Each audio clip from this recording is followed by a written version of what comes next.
Sir మీరు producing లాస్ట్గా చేసిన సినిమా ఏంటి సార్? ప్రతిఘటన చార్మి 2014. గారిది. ఎందుకు ఆ తర్వాత చేయాలనిపించలేదు? ఉన్నదే ఉంచుకుంటే పోయింది ఆ సినిమాలో, ఇంకెందుకు చేయటం అని.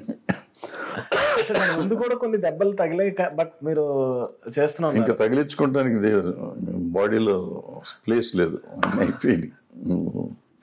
సో ఇప్పుడు మీరు మూవీస్ చూస్తూ ఉంటారు కదా, అప్పుడప్పుడు ఏమనిపిస్తుంటారు జనరల్గా వీళ్ళు తీసే విధానం కానీ, వీళ్ళు ప్రమోషన్ చేసే విధానం కానీ? అంటే మంచి సినిమాలు మాకు బాగానే ఉంటుంది, బాగున్న సినిమా వెంటనే తీసేస్తాం కదా. థియేటర్కి వెళ్ళినా లేచి వచ్చేస్తాము, ఓటీటీలో అయితే వెంటనే ఆఫ్ చేసి వేరే సినిమాకి వెళ్ళిపోతాం. నేను 10 రోజుల నుంచి చూస్తాను, ఆయన సినిమా చూద్దామని. ఏదైనా సినిమా చూస్తానికి లేదు ఓటీటీలో. మరి ఇన్ని వేల సినిమాలు ఉన్నాయి థియేటర్లో, అన్ని ఛానల్స్లో కొన్ని వేల సినిమాలు ఉంటాయి. పాతయ్య కొత్తగా చూద్దామంటే 3 పాతయ్య కూడా చూసాం ఈ మధ్యకాలం. రిపీట్లు కూడా చూసాను, రీరిపీట్లు కూడా చూసాను నేను ఖాళీగా ఉండి. మళ్ళీ చూద్దామంటే కొత్తవి దొరకట్లేదు. ఓకే, చూసాం, కొత్తవి కూడా చూసాం, కొత్తవి చూడలేదని కాదండి. చాలా మంచి సినిమాలు వచ్చినాయి ఈ మధ్యకాలం. మొన్న ఏదో మ్యూజిక్ మూర్తి అనేది మ్యూజిక్ షాప్ మూర్తి అనేది చాలా బాగుంది సినిమా.